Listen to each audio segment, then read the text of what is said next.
Ya, jumpa lagi dengan saya Muhammad Hilman di channel Muhammad Hilman, channel yang akan membantu kalian dalam belajar matematika, fisika, kimia dengan cara membahas konsepnya, membahas soalnya, kemudian ada trik cepatnya.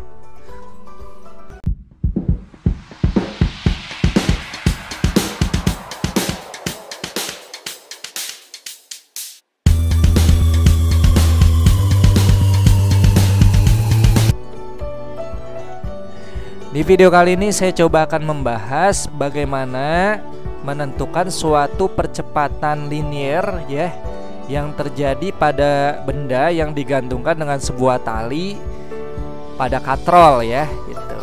Nah, di sini kita menggunakan konsep momen gaya pada katrol.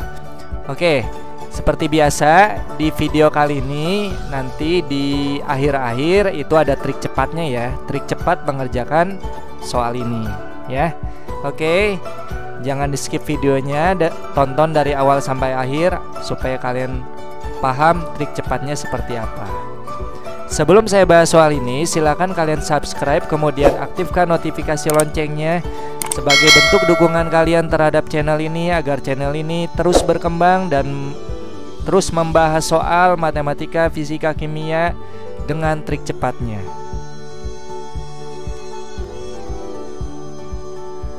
Oke, kita mulai saja pembahasannya.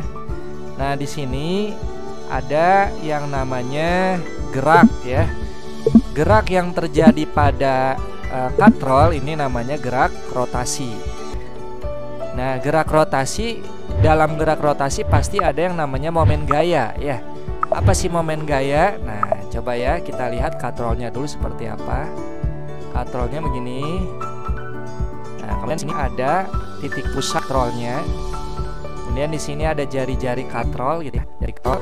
Kemudian ada tali ya di sini yang menggeruk. Kemudian di sini juga ada tali. Ya, ini benar ya, jari-jari katrol. Nah, ini kalau tali punya tegangan ya. Nah, ini nanti tegangannya ke arah atas. Nah, karena benda yang ini ya itu menariknya ke bawah, maka tegangan pasti menariknya ke atas.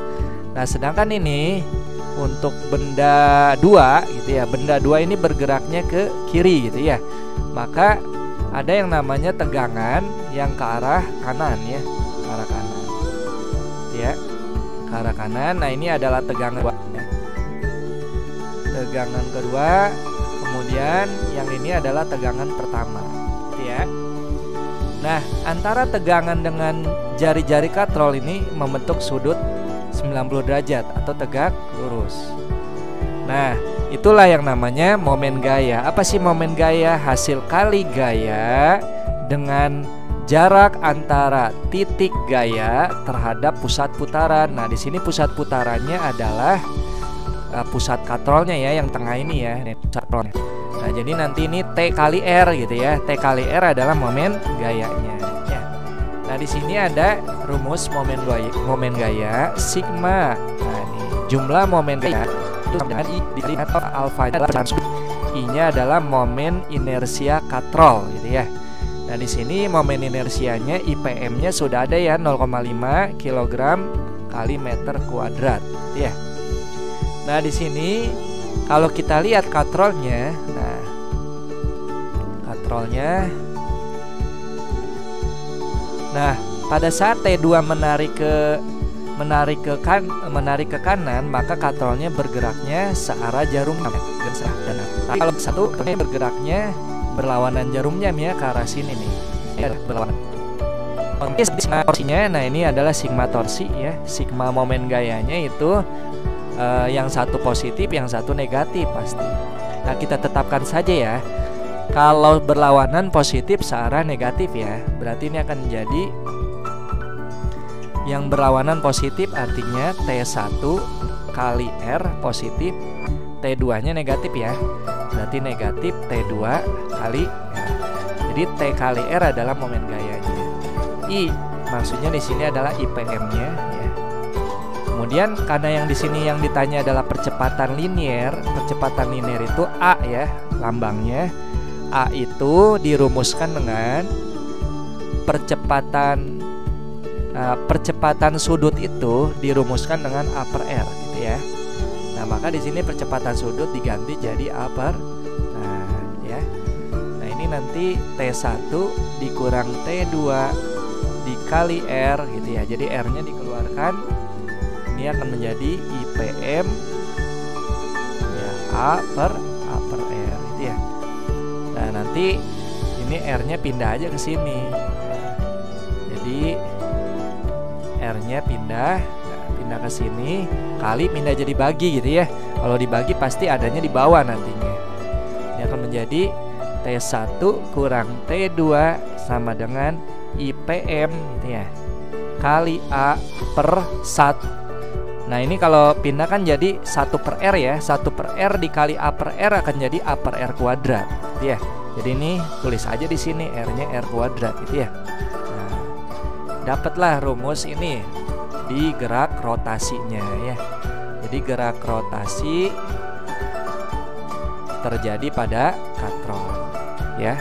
Nah, ini jadi gerak rotasi. Gerak rotasi. Ya. Nah, gerak translasi ya. Apa translasi itu? Kalau gerak rotasi adalah gerak putaran gitu ya. Itu terjadi pada katrol, sedangkan gerak translasi hanya berpindah saja ya. Jadi gerak yang berpindah tempat ya, seperti M1. Nah, ini M1 kan nanti tertarik ke bawah ya. Kenapa? Karena di sini ada berat benda itu W1 gitu ya. Nah, ke bawah. Nah, ini gerak ke bawahnya namanya gerak translasi. Kemudian M2 geraknya ke kanan ya. Kenapa? Ke kiri ya. Kenapa? Karena V-nya kecepatannya ke arah kiri ya. Jadi nanti berat benda masa balok. Jadi nanti baloknya bergeraknya ke kiri ya. Nah, oke, kita tinjau satu-satu dulu. Pertama benda 1 dulu. Benda 1 ya. Pada benda 1 ini ada gaya apa aja kalau kita lihat. Pertama W1 ke arah bawah, yang kedua adalah T ya. T1 ya ke arah atas. Nah, maka kita sepakati saja yang searah dengan percepatan. Jadi gini, kalau kecepatannya ke arah bawah, maka percepatannya juga ke arah bawah ya. Jadi ini percepatannya nih ke arah bawah juga, searah kecepatannya. Nah, maka W1 searah percepatan, makanya ini W1-nya positif. Tulis saja W1 positif, sedangkan T1 berlawanan percepatan negatif ya. Sama dengan, karena kita tinjau benda 1, maka M1 dikali A. Nah, ini ya.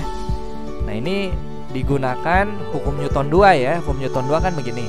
Sigma F sama dengan M kali A gitu ya. Sigma F-nya adalah W1 kurang T1 atau jumlah gaya ya. Jumlah gayanya adalah W1 kurang T1, sedangkan M kali A-nya adalah M1 kali A. Nah, ini hukum Newton 2 ya. W1 ya cari aja. Nah, di sini di soal ini sebentar.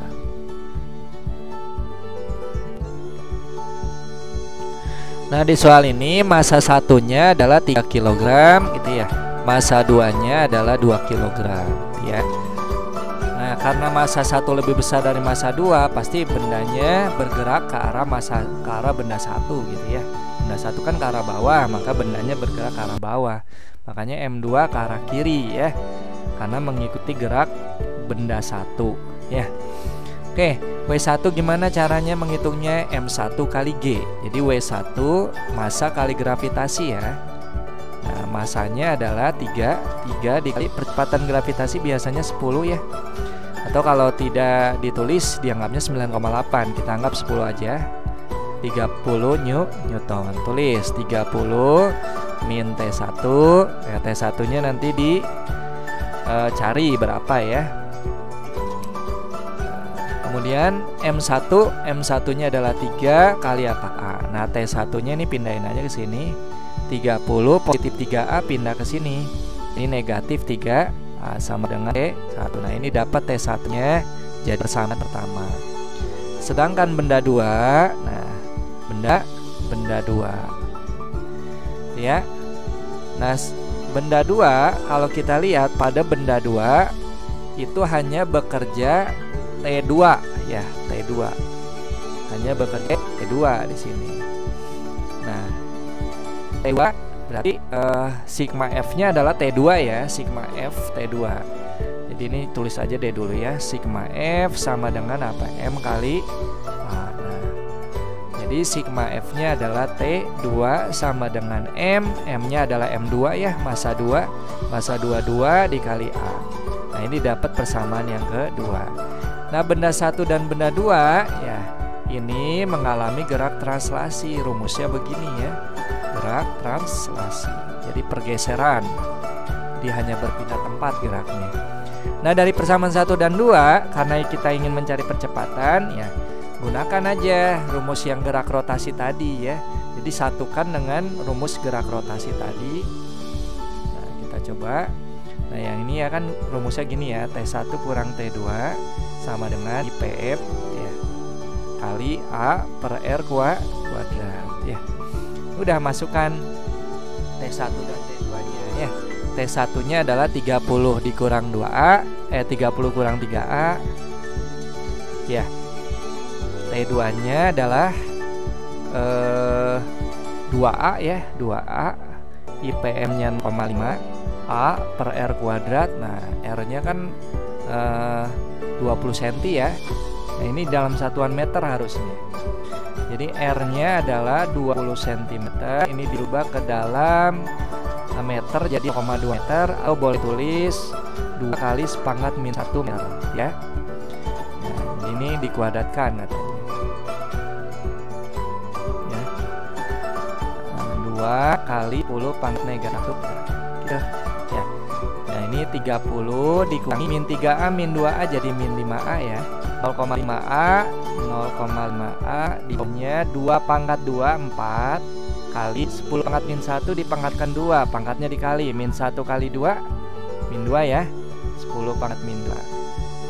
Nah, tinggal kali silang atau gini dulu, disederhanain dulu deh. 30 min 5 sama dengan 0,5 bagi 4 kali pangkat min 2 adalah 0,04 ya. Nah, itu gimana? Kali silang ya dengan 30 min 5A. Nah, ya, 30 kali 0,04 berapa tuh? 120 bagi 100 1,2 ya. 5 kali 0,04 itu 20 dibagi 100 itu 0,2 ya, dikurang 0,2 dengan bagi tinggal 1 kelas sama 0,5 min 2A pindah jadi plus 0,2 ya. Nah, ini akan jadi 1,2 sama 0,A nya 1 dibagi 0, itu 12 ya, sekali 10 aja kali 10 ya, ini kan jadi 12 per 7 12 per 7 12 bagi 7 1, 12 bagi 7 1 kali 7 7 ya gitu ya. 12 kali 7 5 itu nggak bisa udah. Terus 50 bagi 7 7 kali 7 4 kan 1 10 bagi 1 ya kira-kira 1,71 ya, 1,1 meter per sekon. Nah, itu jawabannya ya. Tapi panjang ternyata caranya ya. Caranya panjang ini ya. Cepatnya ada ya, trik cepatnya ada. Jadi jangan khawatir kalian, tenang aja, ada trik cepatnya ya. Bagaimana menentukan percepatan linear suatu benda kalau bentuk susunan bendanya seperti ini gitu ya. Oke, kalau kalian ingin tahu trik cepatnya, simak baik-baik trik cepatnya. Nah, ini trik cepatnya ya. Jadi kalian tinggal hafalkan aja rumus ini gitu ya. Nah, W1, ingat yang jadi W1 adalah berat benda yang digantungkan ya, yang tergantung ya. Kemudian massa 1 massa 2. Nah, ini ditulis lagi aja ya soalnya. Massa 1 adalah 3 kg, massa 2 adalah 2 kg. IPM-nya, nah di sini I-nya ya maksudnya ya, I-nya adalah 0,5 tadi ya. Kemudian R-nya adalah 20 cm itu atau 0,2 kan. Ya 0,2 sama aja 2 kali 10 pangkat negatif 1 meter. Ya. 0,2 meter sama dengan 2 kali 10 pangkat min 1 meter. Nah, udah tinggal masukkan aja ke rumus ini. Kita tulis lagi ya sambil dihafal nih rumusnya.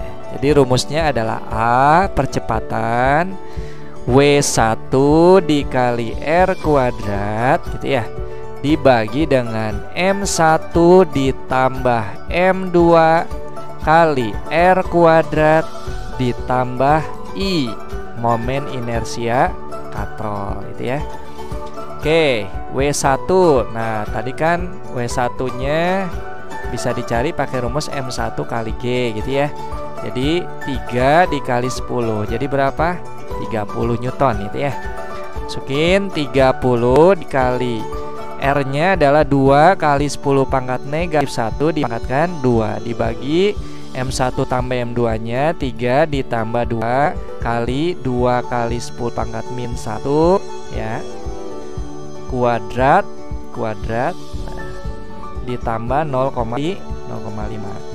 ya, tinggal ini sama dengan 30 kali 2 pangkat 2 4 kali 10 pangkat negatif 2 dibagi dengan 3 tambah 2 5 itu ya, kali 4 kali 10 pangkat negatif 2 ditambah 0,5. 30 kali 4 110 kali 10 pangkat negatif 2 bagi 20 kali 10 pangkat negatif 2 itu 0,2 ditambah 0,5. 120 kali 10 pangkat min 2 1,2 dibagi 0,7 semua dikali 10 jadi jawaban tadi tulis 12,7, jadi jawaban 1,7 meter persekuan kuadrat. Oke, kita lihat ya, bener gak sama nih ya, dan pembahasan menggunakan konsep dasarnya. Ini kan A-nya 12/7 atau 1,71. Kita lihat ya. Nah, dasarnya ternyata jawabannya adalah nah, sama ya, 12/7 atau 1,71. Ya, mudah kan ya? Jadi kalau tadi menggunakan konsep dasar harus melakukan 3 langkah ya. Bahkan 4 langkah ya. Jadi langkah 1 dan 2 dimasukkan ke langkah langkah 2 dan 3 dimasukkan ke langkah 1. Jadi total ada 4 langkah. Tapi kalau menggunakan rumus cepat ini cuma 1 langkah. Itu ya, efektif ya, supaya kalian bisa mengerjakan soal dengan waktu yang bisa mengerjakan soal dengan singkat ya. Supaya kalian tidak menghabiskan banyak waktu untuk menyelesaikan soal ini gitu ya. Jadi trik cepat ini silakan kalian latih, kemudian silakan kalian gunakan trik cepat ini bila mana kalian harus mengerjakan soal dengan cepat, baik itu soal dari guru kalian ya atau soal ulangan ya. Baik itu soal tugas dari guru kalian atau soal ulangan maksudnya ya. Silakan kalian gunakan. Hafalkan aja rumus cepat ini. Kemudian bila mana trik cepat ini atau rumus cepat ini berguna bagi kalian, silakan kalian share ke teman kalian. Kemudian aktifkan, kemudian like ya, like videonya. Dan jangan lupa subscribe, kemudian aktifkan notifikasi loncengnya agar kalian tidak ketinggalan video-video selanjutnya. Oke, sampai sini saja. Selamat belajar.